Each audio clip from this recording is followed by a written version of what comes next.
What's going on everyone, Mike here, and in this video we're having side by side the Google Nexus 7 and the Asus MeMO Pad HD7, two of the most interesting cheap Android tablets available these days. The two are much alike in many ways, and that was expected since they are both manufactured by Asus. However, there are some things setting apart the MeMO Pad from the Nexus, so go ahead and watch the video to find out all about them. We'll start with the similarities. Both offer basically the same 7-inch screens with IPS panels and 1280 by 800 pixel resolution. As a result, there's almost no difference between colors, contrast or viewing angles on these two. But the Nexus tends to display deeper blacks, probably because the glass on top of the screen is darker on it. The MeMO Pad compensates with richer whites, but at the same time lacks an ambient light sensor, so you'll always have to adjust the screen's brightness manually. The MeMO Pad and the Nexus are also evenly sized, and because of that, they feel pretty much the same when grabbed and used. The HD7 is a bit lighter and that could make it more comfortable to play with, but the margins are somewhat sharp and annoying. At the same time, the Nexus 7 is grippier, thanks to its textured and soft rubber back. The MeMO Pad comes with a glossy rear panel, prone to scratches and smudges. It's white on our version, but you can also get it in a couple of lively colors if you want to. That aside, the two feature pretty much the same ports and buttons, although they are more inconveniently placed on the MeMO Pad. For instance, the microSD port is at the top of the tablet, and that makes the device awkward to use when charging it. Oh, and the Asus Slate does offer a microSD card slot, something missing on the Nexus. Alright, with those on the table, let's see what sets these two apart. Firstly, there's the hardware. Both slates bundle quad-core processor, but from different manufacturers. There's also 1GB of RAM on them, and 8 or 16GB of storage on the MeMO Pad, and 16 or 32GB on Google's device. But that's not expandable, don't forget that. Anyway, both in benchmarks, if that's something you care about, and in everyday use, the two tabs perform more or less the same. There's still occasional jerkiness and stuttering, but the overall experience is fairly good, considering of course the price range. You can use this for browsing, listening to music, watching movies or playing games. By default, the MeMO Pad supports more types of video content, but at the same time it struggles with more complex games like GTA Vice City. The same title runs smoother on the Nexus 7, but not completely stutter-free either. Anyway, here's how the two will deal with various tasks and apps.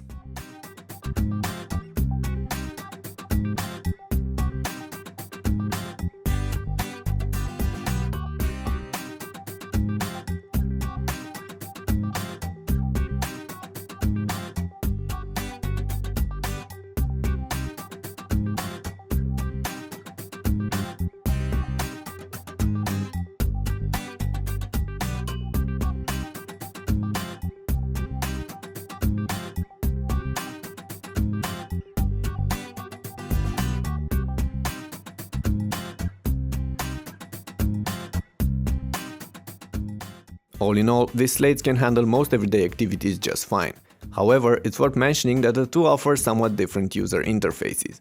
The Nexus 7 brings the whole vanilla Android experience, and that means you're only getting the basics and can build your own device from there by installing apps and widgets of your liking. The MeMO Pad runs Android 4.2.1, which is almost the latest version of the OS, so it offers all the features of the Nexus with some slight extras and tweaks. Asus skinned their tablet with what they call the WaveShare UI. Luckily, that only slightly modifies the standard Android interface with a customized notification panel, a set of smart apps that can run on top of your open windows, and a bunch of other minor tweaks. When it comes to bundled apps though, there are quite a few of them on the MeMO Pad, some useful like Asus Artist or the Audio Wizard, but most not that much. It's also worth mentioning another fine detail. You might have noticed by now that both tablets can integrate the main Android navigation buttons within the interface. They rotate with the screen, and by the way, you can use the tablets in portrait and landscape mode, as the home screens will rotate accordingly. The menu integrates with most apps and fades away when not used, but on the Asus this does not always happen. As a result, you get it displayed on some games or when running a slideshow of pictures, something I found quite annoying.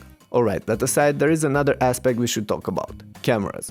There's only one front-facing shooter on the Nexus 7 for video calls, and Google doesn't even bundle a camera app on their device. Asus, however, mounted a 5-megapixel camera on their tablet and a fully backed up camera app with shooting modes, filters and so on.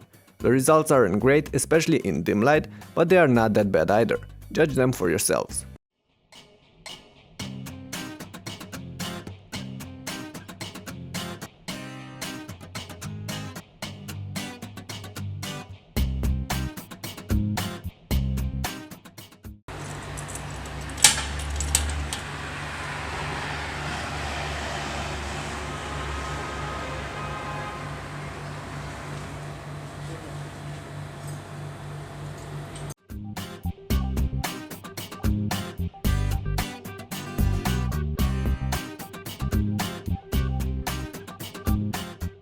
Okay, before we get to draw the line on this comparison, there are a few extra aspects worth mentioning.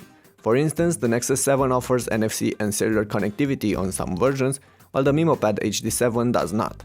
The two feature rear-mounted speakers and the overall sound quality is average on both, but on the Asus slate you can get the Audio Wizard app that helps you boost the volume and to some extent even enhances the audio quality. As for the battery life, the MeMO Pad tends to outlast the Nexus 7 in most cases, but only by a minor margin, and that despite the fact that it packs a slightly smaller battery. On top of that, there's a neat battery saving app bundled on the Asus tablet, highly customizable and useful when trying to squeeze the most out of your battery. In the end though, the two slates are very close. The Asus MeMO Pad HD7 does have a couple of interesting extras like the microSD card support and main camera. The Nexus 7 compensates with the vanilla Android experience, faster updates, somewhat better performances, and a few extra connectivity options. However, there is one important aspect that's crucial in this fight: the price difference. The MeMO Pad HD7 starts at $149, while the Nexus 7 starts at $199 in the US. In other parts of the world, the gap is even larger, especially in those countries where Google aren't selling their hardware directly. Of course, it's worth mentioning that the Nexus 7 is a 1-year-old device, while the MeMO Pad is brand new. The Nexus 7.2 is just around the corner with plenty of new features, so if you can spend more than $200 on your next 7-inch tablet, have a look at that one as well.